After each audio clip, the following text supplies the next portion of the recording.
Hello everyone, नमस्कार। हमारे YouTube channel में आपका हार्दिक स्वागत है। दोस्तों, आज की वीडियो में हम जानेंगे साल 2024 में निर्जला एकादशी व्रत कब है, पूजा और पारण का शुभ मुहूर्त, पूजा विधि, साथ में जानेंगे इस दिन कलश दान करने की विधि, और अगर आप निर्जल व्रत रखते हैं तो आपको पानी कब पीना चाहिए, निर्जला एकादशी का व्रत कौन कर सकता है और निर्जला एकादशी के दिन किन चीज़ों का दान करना चाहिए और कौन से खास उपाय करने चाहिए। दोस्तों, हिंदू धर्म में एकादशी तिथि का विशेष महत्व माना जाता है। ये तिथि जगत के पालनहार भगवान विष्णु को समर्पित है। एक साल में कुल 24 एकादशी तिथि आती हैं, जिससे हर महीने में 2 एकादशी तिथि पड़ती हैं। शास्त्रों में सभी एकादशी तिथियों में ज्येष्ठ महीने के शुक्ल पक्ष की निर्जला एकादशी सबसे कठिन और शुभ मानी जाती है। ऐसा माना जाता है कि निर्जला एकादशी का व्रत करने से व्यक्ति को सभी एकादशियों का पुण्य प्राप्त होता है। इस व्रत में पानी पीना वर्जित होता है, जैसे कि इसके नाम से ही स्पष्ट है कि निर्जला यानी कि बिना पानी पिए व्रत रखना। इसे भीमसेन या पांडव एकादशी भी कहते हैं। और इस दिन भगवान विष्णु जी के साथ साथ माँ लक्ष्मी की पूजा उपासना का विशेष महत्व होता है। निर्जला एकादशी व्रत विधि विधान से करने पर पापों से भी मुक्ति मिलती है, और ऐसा माना जाता है कि साल भर में जितनी एकादशी का व्रत करने से व्यक्ति को पुण्य प्राप्त होता है, उतना फल सिर्फ और सिर्फ निर्जला एकादशी के दिन व्रत करने से मिल जाता है। तो आज की वीडियो में हम जानेंगे साल 2024 में निर्जला एकादशी व्रत की पूजा का शुभ मुहूर्त, पूजा विधि, पारण मुहूर्त, और साथ में जानेंगे कि इस दिन किस चीज़ का दान करना चाहिए, जल का दान कैसे करना चाहिए, कलश दान करने की विधि, और इस दिन किए जाने वाले खास उपाय। तो वीडियो शुरू करने से पहले आपसे एक खास बात। दोस्तों, अगर आप इस चैनल पर नए आए हैं और पहली बार आए हैं तो इस चैनल को सब्सक्राइब कर दीजिए और बेल आइकन बटन प्रेस कर दीजिए, ताकि आने वाली वीडियो देख सकेंगे आप सबसे पहले। और जिन्होंने मेरा चैनल सब्सक्राइब कर दिया है, उनका दिल से आभार, बहुत बहुत धन्यवाद। दोस्तों, इसी तरह मेरे चैनल के साथ जुड़े रहिएगा और अपना प्यार हमें देते रहिएगा। वीडियो को अंत तक ज़रूर देखिएगा ताकि कोई भी जानकारी छूट न जाए, क्योंकि दोस्तों आधी अधूरी जानकारी से पूरा लाभ नहीं मिलता है। इसलिए हमारे साथ अंत तक बने रहिएगा। तो आइए शुरू करते हैं। दोस्तों, शास्त्रों की माने तो सभी एकादशियों में निर्जला एकादशी सबसे उत्तम फल देने वाली मानी गई है। साल में आने वाली सभी एकादशी तिथियों में ज्येष्ठ महीने की शुक्ल पक्ष की एकादशी सर्वोत्तम मानी जाती है, क्योंकि इस व्रत में पानी पीना भी वर्जित होता है। ये व्रत बहुत ही कठिन माना जाता है।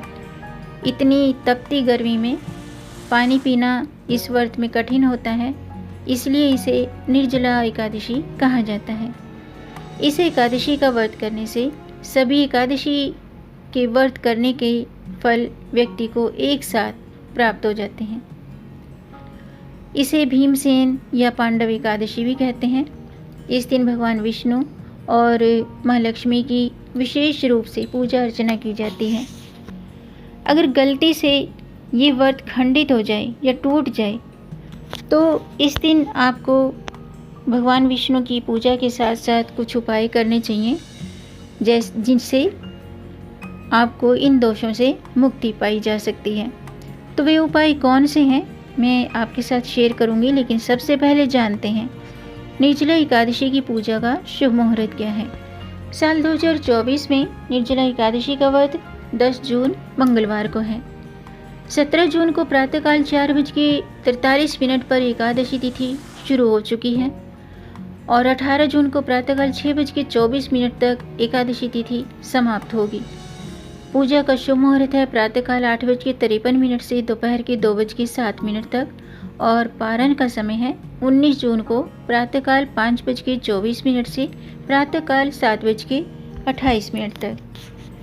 आइए जानते हैं निर्जला एकादशी की पूजा विधि। दोस्तों, वैसे तो साल की अन्य एकादशियों पर आमतौर पर अन्न का त्याग किया जाता है, लेकिन ज्येष्ठ माह में आने वाली एकादशी निर्जला एकादशी के दिन अन्न और जल दोनों का सेवन करने की मनाही होती है। यह व्रत कठिन होने के साथ साथ बेहद प्रभावशाली माना जाता है। निर्जला एकादशी के दिन ब्रह्म मुहूर्त में उठें, स्नान के बाद पीले रंग के वस्त्र धारण करें और व्रत का संकल्प लें। फिर भगवान विष्णु का पंचोपचार विधि से पूजा करें। भगवान विष्णु को पीले चंदन से तिलक करें, पीले फल, पीले फूल, मिठाई, पीली मिठाई और तुलसी दल सभी पूजन सामग्री अर्पित करें। इस व्रत में एकादशी तिथि से लेकर के अगले दिन द्वादशी तिथि तक, द्वादशी तिथि की सूर्योदय तक जल और भोजन का त्याग करके दान पुण्य करने के बाद जल ग्रहण करने का विधान है। अगर आप बिना जल ग्रहण किए व्रत नहीं रख सकते हैं तो आप इस दिन फलाहार व्रत भी कर सकते हैं। फलाहार व्रत करें, अपने स्वास्थ्य का ध्यान रखते हुए आप भगवान विष्णु का फलाहार व्रत करें। भगवान विष्णु की पूजा में उनके मंत्रों का जाप करें। मंत्र इस प्रकार है, ओम नमो भगवते वासुदेवाय। इस मंत्र का जाप करें। इसके अलावा आप भगवान विष्णु को प्रसन्न करने के लिए भगवत गीता का पाठ करें। और यदि किसी व्यक्ति का गलती से निर्जला एकादशी का व्रत टूट जाता है तो सबसे पहले उसे स्नान करके भगवान विष्णु को दूध, दही, शहद और चीनी के मिश्रण से बने हुए पंचामृत से भगवान विष्णु की प्रतिमा का अभिषेक करना चाहिए। इसके बाद भगवान से क्षमा याचना करते हुए भगवान विष्णु के मंत्रों का जाप करें। भगवान विष्णु को समर्पित स्तोत्रों द्वारा भक्तिपूर्वक पाठ करें। इसके अलावा भगवान विष्णु के द्वादशाक्षर मंत्र ओम नमो भगवते वासुदेवाय का यथाशक्ति तुलसी की माला से जाप करें। साथ ही भगवान विष्णु के मंदिर में पुजारी जी को पीले वस्त्र, पीले फल, मिष्ठान, धर्म ग्रंथ, चने की दाल, हल्दी, केसर, ये सभी वस्तुएं या इनमें से अपने सामर्थ्य के मुताबिक इन चीज़ों का दान करें।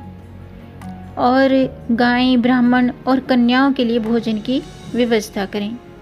आइए जानते हैं निर्जला एकादशी का व्रत कौन रख सकता है या निर्जला एकादशी का व्रत किसे रखना चाहिए, किसे नहीं रखना चाहिए। दोस्तों, शास्त्रों के अनुसार जिनकी उम्र 8 वर्ष से ज़्यादा है वे सभी लोग एकादशी व्रत कर सकते हैं। एकादशी व्रत कोई भी कर सकता है, पुरुष हो या स्त्री, कुंवारी कन्या हो या विवाहित महिला इस व्रत को कर सकते हैं। माना जाता है कि इस व्रत को विधि पूर्वक करने से, नियमों का पालन करने से, अपने सामर्थ्य के मुताबिक दान पुण्य करने से इसका फल प्राप्त होता है। आइए जानते हैं निर्जला एकादशी व्रत में जल कब पीना चाहिए और कैसे पीना चाहिए। दोस्तों, निर्जला एकादशी का व्रत निर्जल रखा जाता है। माना जाता है कि अगर आप निर्जल रहकर इस व्रत को करते हैं तो आपको एकादशी से लेकर द्वादशी तक पानी नहीं पीना और पारण के बाद जल ग्रहण करना चाहिए।